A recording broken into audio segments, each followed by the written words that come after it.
Yes, nongeye kubasura inshuti bakunzi mudema kudukurikira umunsi ku munsi, aho muri yose hagiye hatandukanye, impande z'igihugu cyacu zigiye zitandukanye, ndabasuje cyane. Nk'ibisanzwe ni wa muhungu wanyu Pacifique ugenda ubagezaho breaking news ziba zicicikana ku nkoranyambaga zigiye zitandukanye hirya no hino ku isi, yaba hanze y'u Rwanda ndetse n'i Burayi muri rusange. Tugenda tubarebera amakuru arimo gutureniga ku nkoranyambaga zitandukanye tukayabagezaho. So guys, umunsi tugiye kurebera hamwe za ndani zo kuvugwa mu ikipe y'igihugu Amavubi. Ese ninde mutoza uri guhabwa amahirwe yo kuza gutoza ikipe yacu y'igihugu Amavubi? Ninde mutoza wagiranye ibiganiro na federasiyo yo mu Rwanda kugira ngo aze gutoza ikipe y'igihugu Amavubi? So guys, dore umutoza uri guhabwa amajwi menshi cyane 100% ko ashobora kuza gutoza ikipe y'igihugu Amavubi. N'uyu mutoza mubona muri screen yanyu, bamwita Mohamed Adili. Yagiranye ibiganiro byimbitse n'abashinzwe gushaka abatoza b'ikipe y'igihugu Amavubi, baraganira babwira ko ibiganiro bya Mohamed Adili birimo ku kigero cyangwa se bigeze ngo ku kigero cya 70% yuko Adili yaza gutoza ikipe y'igihugu Amavubi. Uyu mutoza muramuzi, mumuzo profile nyinshi cyane, by'umwihariko mu ikipe ya APR hariya yayitojeje agatwara ibikombe byinshi cyane, akamara imikino myinshi cyane adatsindwa hariya mu ikipe ya APRFC. So guys, ayo ni amakuru arimo gutangazwa ku nkoranyambaga zitandukanye, by'umwihariko arimo kwivira hariya mu nzu ya Ferwafa, hariya bakaba babiganiyeho, cyangwa se amakuru yaje gutangazwa ku buryo ko bivuga ko uyu mutoza Mohamed Adili ari mu biganiro no kuza gutoza ikipe y'igihugu Amavubi.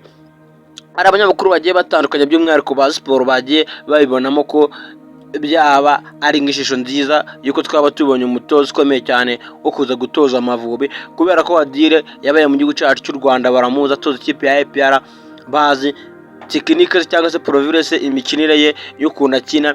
Baravuga ngo Amavubi noneho yababonye umutoza ukomeye cyane ku buryo Amavubi yaza yitabira amarushanwa yose agiye atandukanye hano ku mugabane wa Afurika. So guys, ese uyu Mohamed Adili ugiye kumenyera byinshi muri iki kiganiro, umenye ngo Adili baganiriye iki, bemeranyije iki, Adili azajya ahembwa ngahe, Adili azajya atozanya na cyangwa se ni bande bazamwungiriza, azizanira staff we. Ibyo ni ibintu ugiye kumenya hano muri iki kiganiro. Wowe ugeze kuri channel bwa mbere, by'umwihariko kanda kuri buto ya subscribe, wibuka gufungura inzogera kugira ngo breaking news zibacicikanya ku nkoranyambaga zitandukanye uzajya uzibona mu ba mbere. So guys, nkwaye ikaze rero. Yes, uyu rero Mohamed Adili muramuzi mu ikipe ya APR mu myaka yashize yagiye ayitoza ndetse banatwarana ibikombe byinshi cyane. Ni nyuma yuko mu minsi yashize ubwo Darkonovic muri APR bitara bimeze neza, bavuze ko Adili barimo kumuganiriza ngo barebe ko yagaruka gutoza ingabo z'igihugu, ariko Adili abatera twatse babyera ko adashobora kugaruka mu Rwanda gutoza ikipe ya APR. Ikipe y'igihugu Amavubi rero ikimara kumva ko, cyangwa se bakimara kumva ko Mohamed Adili yaba yaraganirwa na APR, bakabyanga bahise bamuporopoza ko yaza gutoza ikipe y'igihugu.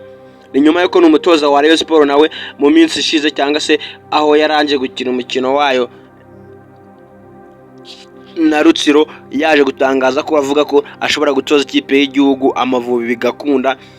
So guys, mu bigaragara abanyamakuru cyangwa se abanyamakuru bahise babibonamo mu yindi shusho nziza ko na Robertinho nawe yaba ari umutoza mwiza, ariko barimo gushidikanya ese ni Adili uraza cyangwa ni Robertinho utoza ikipe ya Rayon Sport. Bamwe bati Adili niwe mutoza waba ukomeye cyane ufite igitsuru ushobora gutoza ikipe y'igihugu Amavubi ikabasha kugera kure. Abandi bati Robertinho arashaje ntago yabasha gushobora ikipe y'igihugu Amavubi. Abandi bati Robertinho niwe ushobora gukontorora ikipe y'igihugu Amavubi ikaba yabasha kugera kure.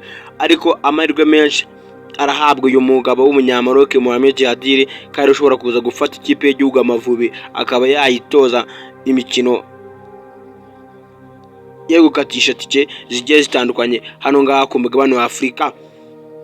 So guys, reka dutegereze rero, turaza kumenya amakuru yimbitse ubwo baragenda batangaza umunsi ku munsi. Adili amakuru mu gutanga bivuga ko mu minsi mike yaraba ageze mu Rwanda, aje kumvikana bwa nyuma na Ferwafa kugira ngo ize kumuha amasezerano, noneho agera ku myaka igera kuri 3 Mohamed Adili atangira akazi. So guys, ayo ni amakuru agezweho rero kuri uyu mugoroba, nimo gucicikana ku nkoranyambaga zitandukanye, arimo gutureninga ku mbuga nkoranyambaga zitandukanye, abanyamakuru bagiye batandukanye bagiye bateraho comment nyinshi cyane. So guys, ese wowe mu ishusho yawe urabona ari Robertinho wa Rayon Sport ndetse na Mohamed Hadire waza kubona akazi ko gutoza kipe y'igihugu Amavubi ninde umutoza ukomeye cyane hano baraza guhitamo ninde?